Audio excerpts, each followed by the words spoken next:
Hi everyone, and welcome to your daily tarot reading for Wednesday the 7th of October 2020. Thanks for joining me. I'm using the Morgan Greer deck for today's reading. Let's see what these cards want you to be aware of and what energy you'll be working with here on Wednesday the 7th. So the Ten of Swords wants to come out and be seen. So we've got that. I could have turned it the other way around, but I'm turning it this way around. It just feels right. I'm going to read it both ways just because it did come out this way. Then we've got the Emperor, and finally, oh wow, the Five of, I was going to say the Five of Conflict, but it's the Five of Wands, and it represents trivial conflict, not super serious. The Ten of Swords is serious. I mean, the card pretty much speaks for itself. We've got someone here, white shirt, lying face down in the snow in a pool of blood, these 10 swords stuck into their back. And the 10 of swords is really a representation of hitting rock bottom, being in a place where everything seems dreadful, and the self is attacked. You can see all of these swords, they're all stuck into his back. They're not, attacking the snow or the sky or whatever. They're all directly and specifically focused on this one person. All the hilts are different, so each sword represents an idea, something that's been weaponized, something that's being used to hurt this individual or to tear them down or to really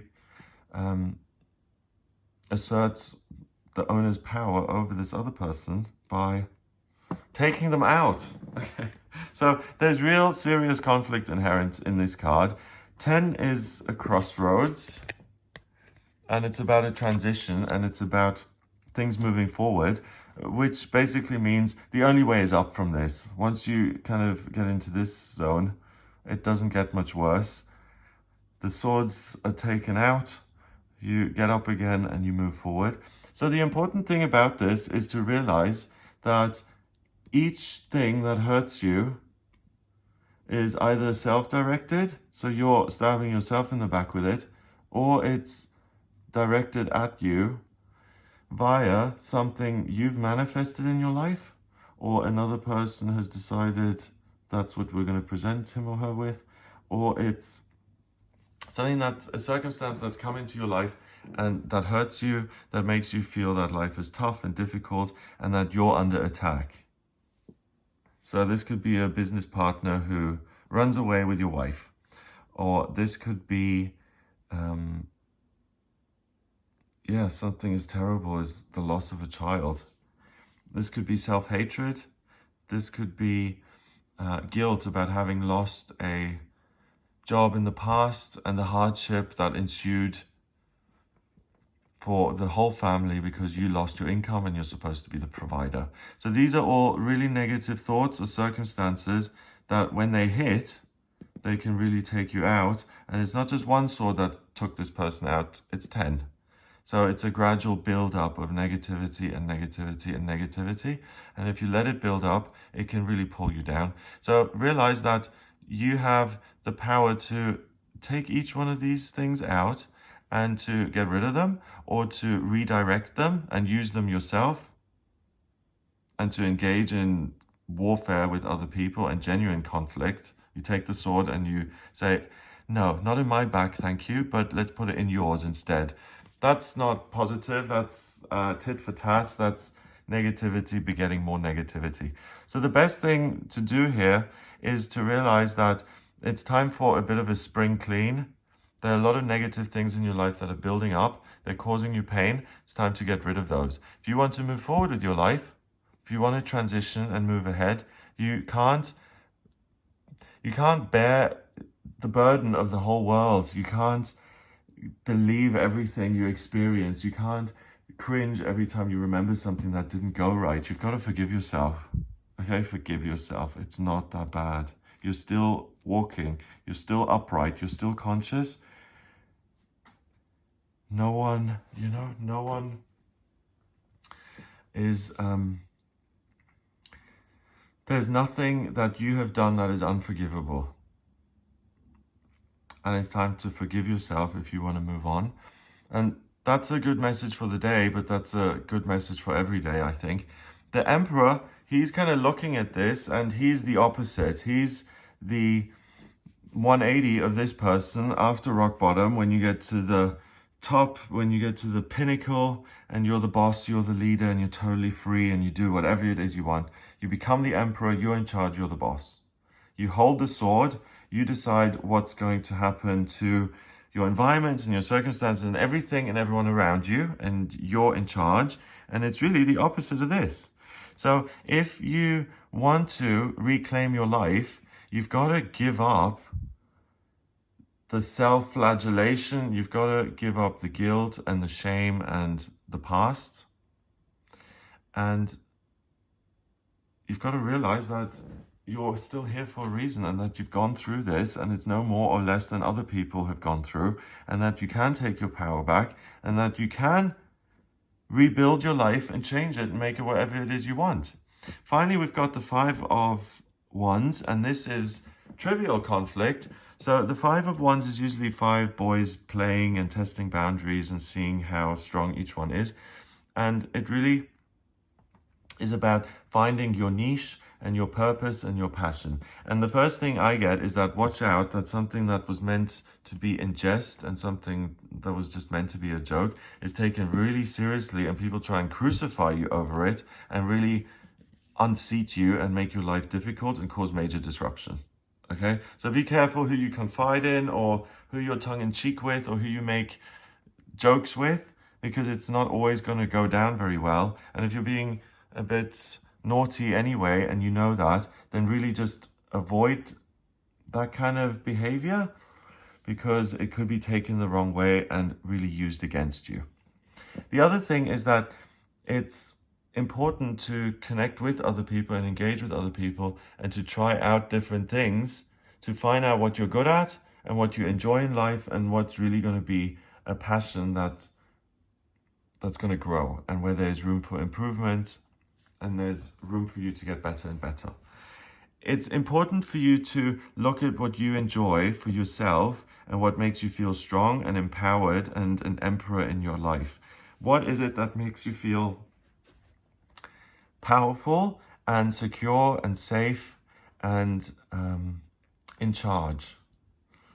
What gives you a feeling of, oh, I'm safe, I'm home, I'm taking care of myself? It could be being proud of yourself because you love your appearance. You just look fabulous, and that makes you really happy. It's like when you go out the house and you wear your best clothes and you look amazing, and you see other people kind of admiring you. That gives you a real boost, and you just love that, okay? And you know that about yourself, and you want to see what you can do with that, so you decide to try out acting, or you want to do something in the public, maybe a leadership role, and you've never done anything like that before, so you've got to try it out.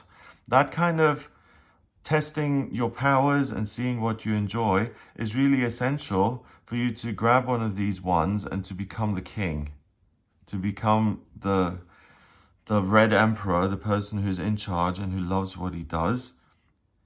Wands represents life purpose. So it's about claiming your throne, and you have the opportunity to test that out. And it's borderline. The stakes are really high. You can find your life purpose by engaging with other people and really approaching things seriously and asking, what can I learn and what am I good at? If you're going to war with other people and you turn something that's playful and you turn it around and you decide, okay, they're exposed now, I'm going to take that thing that they said, I'm going to twist it on them, I'm going to stab them in the back with it. If you do that, it's going to backfire on you, and you're likely to end up face down in the snow by yourself. And it takes away from you being able to really find something you care about, because this is going to take up your whole day.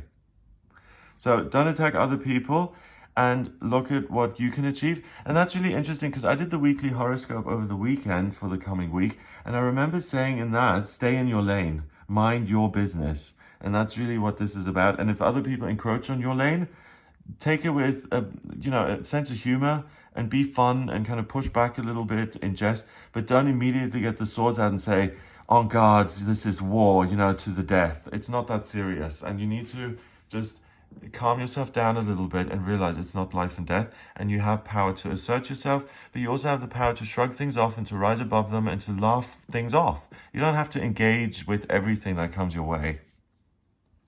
So that's one good way of doing it. But the other thing too is don't take things that are upsetting you too seriously. So if you live in the wrong place, or you have had personal tragedy and those things are just floating around today and you just feel kind of overwhelmed, realize that thoughts are things, and just because it's in your head doesn't make it true. Okay, so certain thoughts are making you feel terrible. Say, thank you for sharing. In one ear, out the other. Bye-bye. I don't want to listen to this anymore. Instead, I'm going to focus on what fires me up and what fills me with fire and energy and strength and drive today. And I'm going to pursue that with other people. And I'm going to shake things off. I'm going to make a deliberate effort not to take my past so seriously and not to put myself in a box. Just because I've been, let's say, a boss for 10 years doesn't mean I can't go back to university and study something that I will enjoy in future. Just because I've had people be unkind to me doesn't mean that I can't make new friends and really find my abilities and a sense of humor through that process. It builds my confidence and I can go on to bigger and better things. So really, don't take things so seriously. Forgive yourself when negative things do come up. See how you can turn them around and take your power back. Also see where you're being trampled and where you're just taking things on, where the conflict was 50-50 and you're taking all the blame, 100%, and you should not, 50 at the most. And just by seeing things that way, sometimes that can take all the guilt off you. So that's one sword. And it's really being, not putting your head in the sand, but saying, okay, I have negative things come in. I have a past. I have certain hang-ups. We all do. But I'm looking to the future. I'm going to be positive. I'm not making light of things and trivializing them, but I'm realizing that there are positive, fortuitous circumstances in the future. And I'm going to use my strength and determination to get me there. So this is an amazing day to take your power back. Number-wise, we've got 10 and 5 is 15 and 4 is 19. 1 and 9 is 10, and 10 reduces to 1 in numerology. 1 is the magician in the tarot, the person in charge who does the magic. So it's you who's going to make yourself be the boss. You wave your magic wand to become the emperor, the person in charge. And in numerology, 1 is the vibration of independence and pioneering new things and trying things out for yourself so that you can decide whether it's something new you want to pursue and something you can be good at and practice in future. So there's a real opportunity for new beginnings here today, but it all comes back to seeing the positives in things, not taking everything so seriously, forgiving yourself and deliberately having a sense of humor about things that have happened, things that you would like to happen, things that could happen, and to just see things from all points of view, not just the negatives. Because there is going to be a feeling of heaviness today, and it's really up to you whether you lift that up or whether you let yourself really feed into it and make it worse. So have an amazing day. If you'd like a personal reading with me, please get in touch via my website. It's gregoryscott.com. Click on the button on the front page to order your reading. If you like this video, give it a thumbs up, hit subscribe, and share the video online. Have an amazing day, and I'll speak to you tomorrow.